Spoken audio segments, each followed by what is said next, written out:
Why I do mean, why do we have to save such women?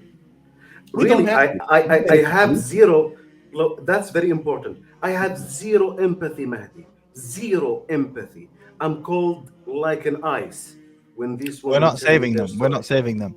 The problem No, here, this is the let me elaborate on that. sure. I have zero empathy for such woman who destroyed her family twice or three times. She put like two men or more in jail. Like she destroyed their future and then save me. I need a part-time husband, good husband. No, no. You have bills to pay. You have bills to pay. I have zero empathy for such persons. I'll answer No. that. We're not saving them. It's that there are too many brothers who are also single and struggling to find themselves the type of woman that they would prefer to be with. So they are left with two choices: remaining single or this bad but nevertheless solution. Yeah. And that's it's a tough place to be. If you're a brother, okay, I got a friend who's been he's been single now for a long time, and let's just keep it at that. All right, he's been single for a very long time, so long that he gets stuck in his own head whenever he starts talking to another sister, and he almost goes into a self-sabotage mode because he's been single for so long. He's like, oh, hold on, this is going too well, you know, there has to be a problem with it. And I can see him self-sabotaging. And the longer he remains single in this state, the worse this problem is becoming. It's not getting better. And he's been single a long time. I don't want to say how long, but we're talking years, many years.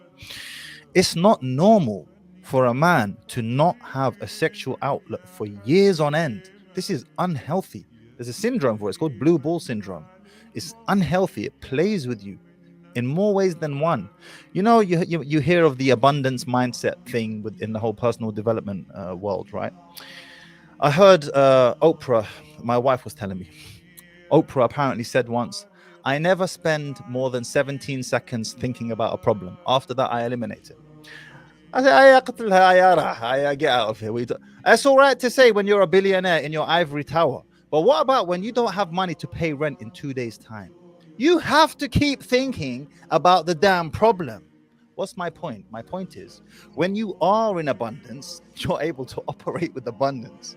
But when you've got to pay the rent in 2 days' time, when you don't have abundance, when you don't have halal outlet, you become desperate in your attempts and in your dealings with women.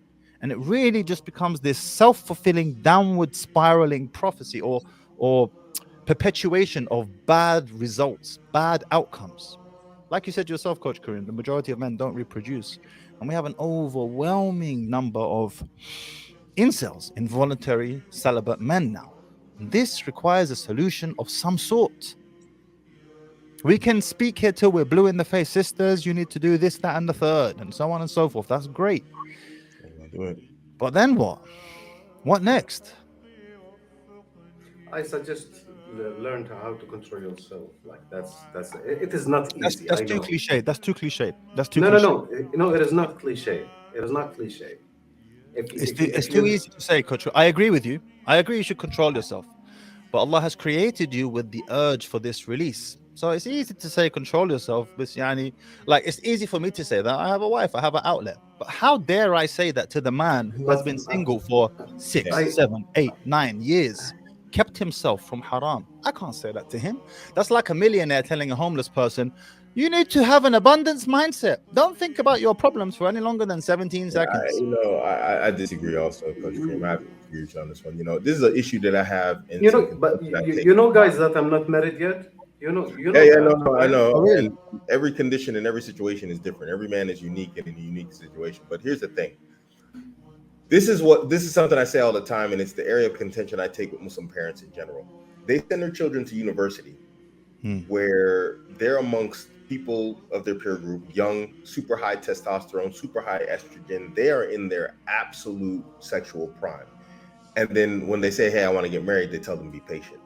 Meanwhile, mom, who says be patient, and dad, who says be patient, they go into the bedroom and they play the happy monkey slap dance, while Ahmed and Habiba are, just sweating it out at the university, like, be patient, be patient.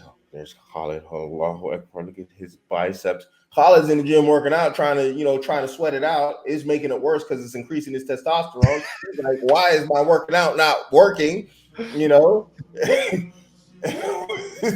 it's a kind of disingenuous. Now, obviously, you're going to have individuals that are not going to have particular drive. There is, the unique individual cases.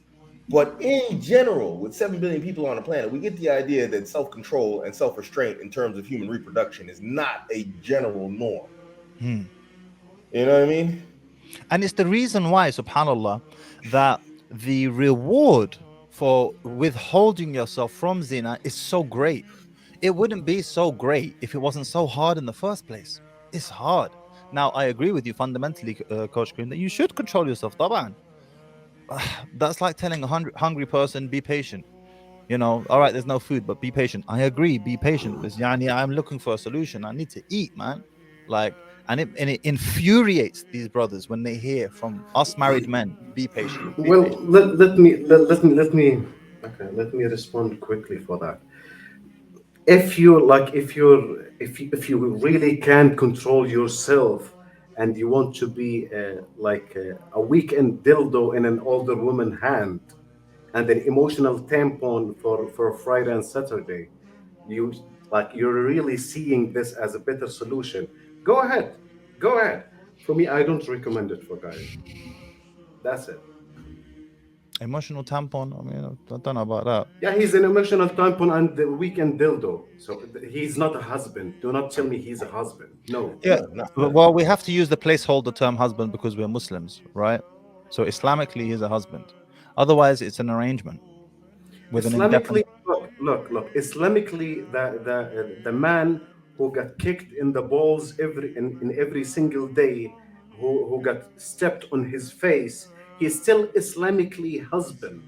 But you know what I mean by the context when I say like he's a weekend dildo, he's not a husband. He doesn't have that qawama. Yeah, no. exactly. This is why the ulama oppose Nasara marriages. They say you have no qawama in the house. Sahih. Yeah. But what's your guys' take? What have you guys been seeing? I've been seeing a lot of guys talking about checking out, and I. So if you like that clip and you want to watch another one, click right here. And if you want to watch the entire podcast, click right here.